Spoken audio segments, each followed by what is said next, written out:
Okay, we're not gonna move around a whole lot, that way we don't have to have somebody manning the camera. Field day. I think personally field day is probably, and this is not correct English, probably the most fun thing you can do for ham radio. It stresses you, it's tiring, it'll wear you out, but it's fun. So this year's field day is next weekend. It's going to be in Republic, Missouri at 210 East Hines. Now, pull that up on the map, it actually shows as being Senior Citizens Center, but it's actually the pavilion across the parking lot from that position. It's a 40 by 60 pavilion, so if there's a weather activation, which has been known to happen, we can all huddle in the center and we'll be perfectly dry. So, I don't know for sure what you guys need to know about it. It runs from 1 o'clock Saturday to 1 o'clock Sunday. Arrive early, put your antennas up, get your rig ready. We're going to be running as a 3A station, which means we're going to have 3 operating stations. If you want to bring your own rig and operate, you can, but not as W0EBE. In other words, you can operate right next door to us, but as your own call sign. And that way we don't run into any issues, because we don't want to go to a 4A. So we are going to be running on generators. However, the pavilion does have power. So we're going to be running fans to keep cool. I'm going to bring my camper for a cooling station. So it has air conditioning. We just use it if you start getting too hot, run into the camper and cool down, and you come back out and operate some more. So that's the big picture. What do you want to add to the big picture? So we'll do, as he kind of said, what we typically do for field day. We are going to operate as a 3A. The 3 primary stations are being provided already. So we've got the antennas, the radios, and everything like that. We're going to have a digital station, which is your 891, is that right? Correct. We'll have my FTDX 1200, and we'll have Mike's FTDX 10. Those will be the 3 primary stations that operate as Whiskey Zero Echo Bravo Echo. And those will be running either digital FT8, or we can slide around the bands anywhere from 80 to 10 on the other 2 rigs. The other 2 are also capable of CW, so if you already have your own key or paddle, bring it along. We've got a typical 3 or 1/4 inch connection, and we can turn the key on and off depending on what you need. So if you want to operate CW, we'll be set up to do that. The only thing we ask is if you prefer to use headphones, please bring your own headphones. We just, we don't want to get other people's headsets and stuff like that passed around with a bunch of different people, stuff like that. So if you want to operate with headphones, bring your own set of headphones. I like your slang, Charlie. Yeah, sure you do. So if you want to operate your own rig, your own setup, absolutely welcome to do that. As he said, it'll have to be under your own call sign. When we do these field days, we have to register what we're going to be, 2A, 3A, what have you, and we have to maintain coordination over that. We can't all of a sudden have 10 people come and set up for 3 or 4 hours to have the fun of it and all be running W0EBE and then leave. We have to be the A station for whatever we have. So if we have 12 radios during the day, we have to remain at 12A all day, even when we only have one running at night. So 3A is what we're going to be. If you want to bring your own setup, more than welcome to, but you need to operate under your call sign. However, unless something's changed, your points that you get under your own call sign still count towards a club as long as you report it that way. So you're still helping us in the greater field day for contacts and things like that. Any questions on the setup, the location, or maybe even just what's field day? Are there restroom facilities close by? Yes, just a short walk across the grass. There are permanent facilities that are at that location. They are outdoor park-style facilities, still better than a porta potty. And hopefully they get unlocked between now and then, because I checked it the other day and they were locked. But he said he could get them unlocked for us, so. We'll make sure that they're ready to go. And we also do recommend getting there at 9 a.m. It's a little early for setup, it shouldn't take us that long, but let's get set up while it's still relatively cool outside. And I say that as a relative term, it's probably still gonna be 80, but better to do it early and wait until noon. So, and we'll start cooking and have lunch ready to go by about 11:30 or noon. So we'll have a chance to actually eat before it's time to start operating. Jordan, on the, when you're operating a station, let's say 10, you start at the lower end of the band and just kind of slowly dial it up, and when you hit somebody, contact them? Is that kind of how that's going? Or? Yeah, so it's kind of like with any special event, because this is a special event, not a contest, even though there is a little bit of competitive component to it for the fun of it. There are two ways to operate. The first thing I'll say is that for all operations, we highly recommend only staying in the general band portion. Even if you're in extra class, you're not going to find a lot of activity in the extra class portion, so it's recommended to stay in the general. If you are not a general class, that doesn't mean that you can't come out and operate. That just means that you need to have a control supervisor with you while you're operating where you don't have personal privileges. We can take care of that. But the two basic modes of operation are either going around the dial and finding other stations that are calling, and you can just knock those out and find a station that's calling. You get in when they call CQ. It may take you a few times because other people have stronger signal, but you'll eventually get it, and then you can log that contact. Or you can do what we like to affectionately call park and bark, where you pick a frequency that's not being used, and then you start calling CQ field day. That's going to let people come to you rather than you having to keep trying to get in and find somebody. That's my personal favorite because I can sit there, I can log 100 contacts in less than an hour, and I'm not waiting on my signal to be heard by somebody who's calling. I'm just picking out the strongest signal that I hear, log them, move on. But either way are great. In fact, sometimes with field day especially, it's nice to just go and get a few who are already calling CQ, get your voice ready to go, and then go park and bark. So those are the two basic methods. I recommend staying in the general class portion.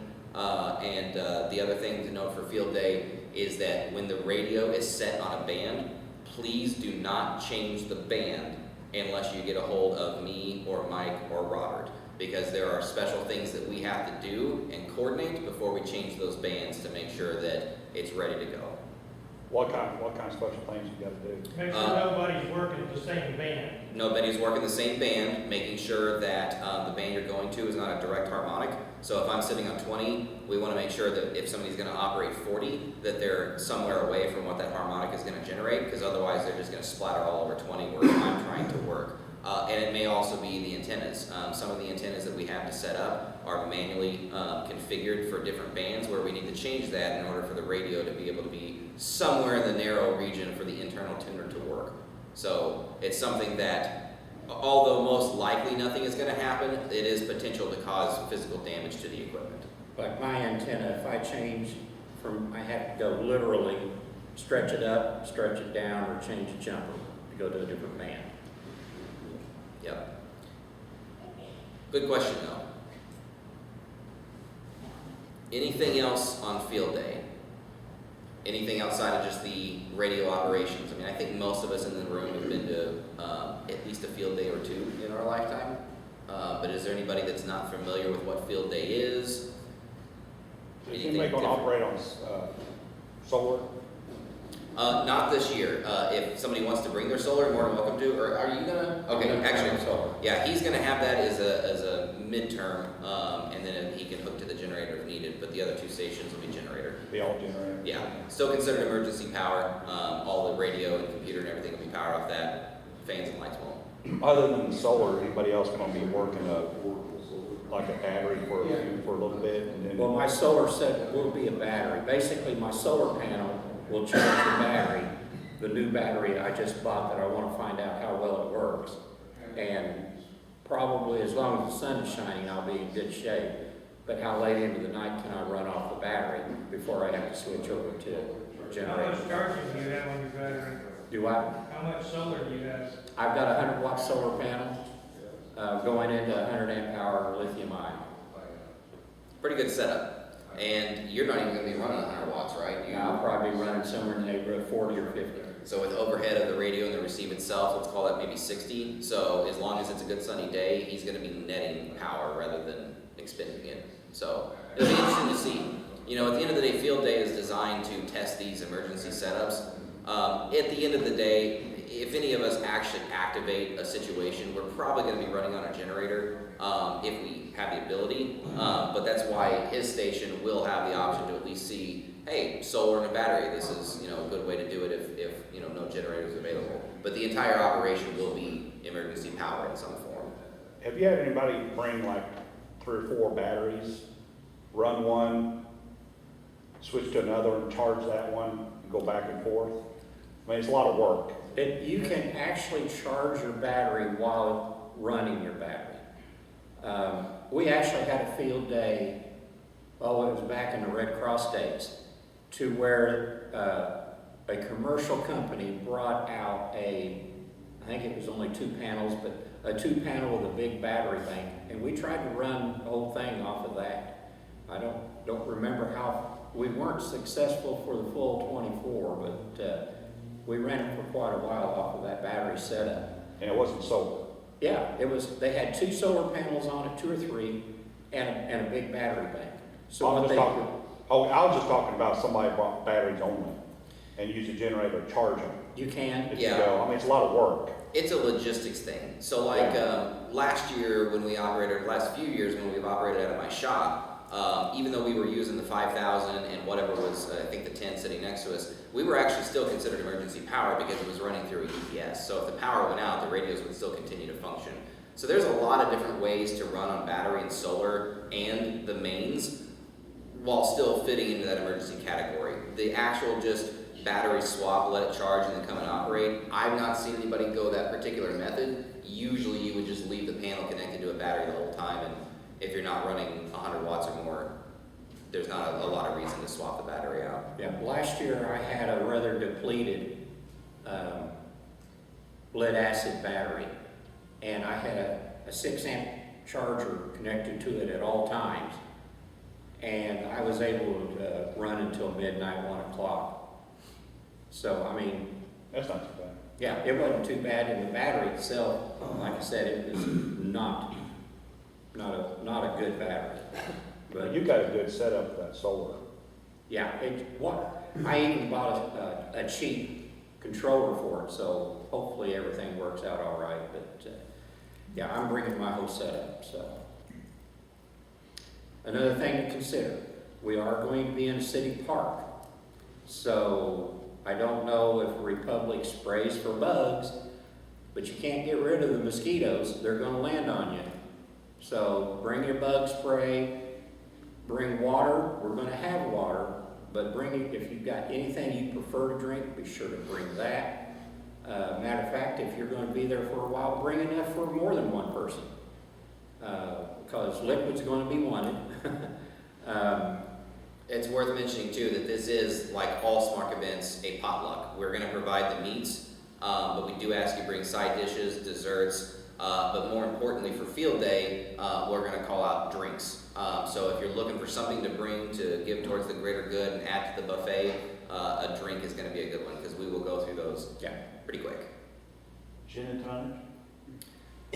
That, I get the joke. However, you raise a good point.